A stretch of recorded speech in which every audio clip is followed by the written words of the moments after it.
नमस्कार दोस्तों, एनईपी 2020 के मोस्ट इम्पोर्टेंट सवाल जो आपका रीट में सिलेक्शन करवाएंगे। तो चलिए देखते हैं। पहला सवाल आपके सामने है, मई 2016 में किसकी अध्यक्षता में नई शिक्षा नीति के विकास के लिए समिति ने अपनी रिपोर्ट प्रस्तुत की। 4 ऑप्शन आपके सामने है, चलिए बताइए। पहला ऑप्शन आपके सामने है स्वर्गीय Shri TSR Subramanian, doctor KC कस्तूरी रंजन, तीसरा है रीना रे और चौथा है श्री संजय धोत्रे। आपको बताना है कि वो अध्यक्ष कौन थे। तो इस सवाल का जो सही जवाब है वो पहला ऑप्शन है स्वर्गीय श्री TSR सुब्रमण्यन। चलिए देखते हैं अगला दूसरा सवाल आपके सामने स्क्रीन पर है कि निम्नलिखित में से कौन जून 2017 में नवगठित ड्राफ्टिंग NEP 2020 के अध्यक्ष थे। पहला ऑप्शन है वसुधा कमल, डॉक्टर KC कस्तूररंगन, KJ अल्फोंस और राम शंकर कुरिल। तो आपको इन चारों में से बताना है सही जवाब कौन सा है। तो इस सवाल का जो सही जवाब है, जो नवगठित ड्राफ्टिंग NEP थी उसके अध्यक्ष थे डॉक्टर KC कस्तूरी रंजन। चलिए अगला सवाल आपके सामने है तीसरा कि जो NEP 2020 के अनुसार वर्तमान 10+2 शैक्षिक मॉडल को नए शैक्षिक मॉड्यूल पाठ्यक्रम प्रणाली के आधार पर विभाजित करने की जो बात कही है वह नई शैक्षिक पाठ्यक्रम प्रणाली क्या है। तो आपको सीधी सी बात है NEP 2020 का सूत्र बताना है और ये जो 10+2 है ये तो 1986 वाला है। तो जो NEP 2020 का सूत्र है वो 4 ऑप्शन आपके सामने है, आपको बताना है कि ये वाला कौन सा है।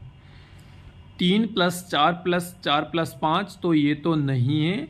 5+3+3+4 ये वाला ऑप्शन बिल्कुल यहाँ पर आपका सही है। चलिए देखते हैं अगला सवाल। चौथा आपके सामने स्क्रीन पर है, राष्ट्रीय शिक्षा नीति 2020 में शिक्षक को किस कक्षा तक मातृभाषा या स्थानीय भाषा या क्षेत्रीय भाषा है उसमें पढ़ाने पर बल दिया गया है। तो साथियों कक्षा 3, कक्षा 5, कक्षा 4 या इनमें से कोई नहीं। तो इस सवाल का जो सही जवाब है आपको पता होगा कक्षा 5 तक NEP 2020 में क्षेत्रीय भाषा या स्थानीय भाषा में ही पढ़ाई करवानी है। अगला सवाल आपके सामने है कि किस वर्ष तक अध्यापन के लिए न्यूनतम डिग्री योग्यता 4 वर्षीय एकीकृत या फिर BEd डिग्री होना अनिवार्य किया जाएगा। तो आपको ये बताना ज़रूरी है और ये सवाल इम्पोर्टेंट रहेगा। तो इस सवाल का जो सही जवाब है 2030 तक कंपलसरी कर दिया जाएगा पढ़ाने के लिए। अगला सवाल आ गया है यहाँ पे कि जो राष्ट्रीय शिक्षा नीति 2020 के अनुसार उच्च शिक्षण संस्थानों में सकल नामांकन अनुपात को कितना प्रतिशत बढ़ाने का लक्ष्य रखा गया है। क्या 25, 30, 40 या 50। तो इस सवाल का जवाब है 50% यहाँ पे बिल्कुल सही रहेगा। इंपॉर्टेंट सवाल है, रट लीजिए। अगला सवाल आपके सामने है कि देश की नई राष्ट्रीय शिक्षा नीति 2020 का जो लक्ष्य है किस वर्ष तक 3 से 18 वर्ष के बच्चों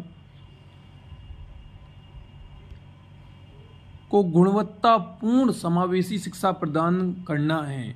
तो आपको इस सवाल का भी जो सही जवाब है वो भी 2030 ही बताना है, क्योंकि साथियों 2030 तक जो NEP 2020 है कंपलसरी बिल्कुल लागू कर दी जाएगी कंप्लीट तौर पर।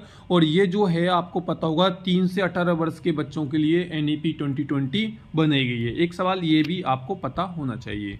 जो अगला सवाल है कि मानव संसाधन विकास मंत्रालय का जो नाम बदलकर शिक्षा मंत्रालय रखा गया है, उस समय भारत के जो शिक्षा मंत्रालय के जो पहले शिक्षा मंत्री हैं वो कौन थे भाई। सिंपल सी बात ये है कि शिक्षा मंत्री का नाम आपको बताना है। तो आपको मैं यहाँ पर बता देता हूँ कि ये तो नहीं है, ये भी नहीं है और धर्मेंद्र प्रधान अभी वर्तमान के हैं और जो उस समय के थे वो थे श्री रमेश पोखरियाल। चलिए अगला सवाल आपके सामने स्क्रीन पर है कि जो देश की नई राष्ट्रीय शिक्षा नीति 2020 के अनुसार शिक्षा पर सकल घरेलू उत्पादन का कितना प्रतिशत खर्च किया जाएगा। 3%, 6%, 8% या 10%। तो इस सवाल का जो सही जवाब है आपको पता होना चाहिए कि 6% यहाँ पर बिल्कुल राइट आंसर है, रट लीजिए आएगा सवाल में। चलिए अगला सवाल है कि पाठ्यक्रम को छात्र के संज्ञानात्मक विकास के अनुसार 4 चरणों में विभाजित किया गया है, इसका सही अनुक्रम क्या है। मोस्ट इम्पोर्टेंट सवाल है, रटना जरूरी है। तो इस सवाल का जो सही जवाब है वो पहला ही ऑप्शन है, मूलभूत चरण, प्रारंभिक चरण, मध्य चरण और माध्यमिक चरण। ये बिल्कुल इसका सही जवाब है। तो मैंने बहुत कोशिश की है इंपॉर्टेंट सवाल आपके लिए देने के लिए, तो आप इनको रट लीजिए और वीडियो को आगे शेयर ज़रूर कीजिए। चलिए मिलते हैं अगले वीडियो में, धन्यवाद।